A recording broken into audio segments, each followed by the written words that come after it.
चहा, कॉफी या पेयांचा ॲसिडिटी सोबत किती संबंध आहे? खूप मोठा संबंध आहे.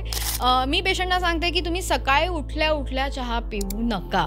हां, काय असतं जाठराग्नी मंद म्हणजे रात्री आपण काहीच खाल्लं नाही ना, पोटात काहीच नाहीये. सकाळी उठल्यावर तो प्रदीप्त व्हायला लागतो. आता काही पेशंटना काय असतं सकाळी उठल्यावर 3 ग्लास पाणी पितात ते.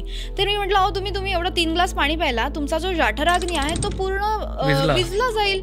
मग तुम्हाला पचन कसं होईल दिवसभर? तुमचं एक वेळेस तर पोट साफ होईल, बट ॲट व्हॉट कॉस्ट की तुमचा जाठराग्नी मंद करताय तुम्ही." तर तसं करणं चुकीचं आहे. 1 ग्लासभर गरम पाणी प्या. तेवढं ठीक आहे. त्याला उशप्पान आपण जसं म्हणतो, तर ते करणं गरजेचं आहे. आणि कुठलंही पॅक्ड फूड सकाळी उठून घ्यायचं नाही. आता कॉफी आपल्याला पॅक्ड येते, चहा हा पॅक्ड फूड आहे, तर मग आपण ते का घ्यायचं?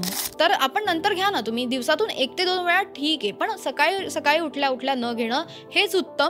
कारण काय? तर त्याची pH व्हॅल्यू तुम्ही चेक केलीत, तर चहाची 6.8 आहे, 6.5 आहे, तर ते ऑलरेडी ॲसिडिक आहे. आणि ज्या पेशंटना ॲसिडिटीचा त्रास होतोय त्यांनी तर हे पाळलंच पाहिजे.